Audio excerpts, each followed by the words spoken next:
ka san wani abu a'a ko wanda ba Bahaushe ba in dai dan ambaci talauci wallahi ya san cewar babun kirki bane talauci ne da kake gani to da babu fa da talauci duk sunan su ɗaya ba duk jirgi da ya kwaso su wannan zance haka Allah ya raba mu da talauci amin amin ko sallallahu alaihi wasallam cewa yake roƙa Allah ya raba ka da talauci amin me san ka ba da shi ranan da kai da barawo shawara ku da kai baban ka ba yi da shi jatumar ka ba ta da shi kakan ka ba yi da shi salamu alaikum salam nan da kai da barawo din shawara ku guda Allah za mu ci abinci ba mu da mawaka ne kai da bai gaban Faudaus Allah ya kara ma kwana da nisan kwana nake so ko kai ko shi ku ba da Allah saboda yanayin rayuwa ya canja kwaki zanci ila gada na'am ka ba da 10 kuna ladidi dan mutanen babu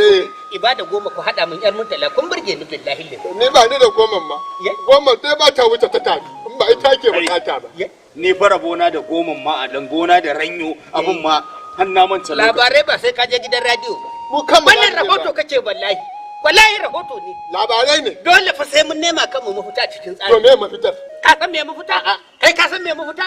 ilin gada ka san mafita kai ka san Allah ko ku biyo ni mafita da ushe na biyo ka 10 ma nan mun zo 10 ma ta gagara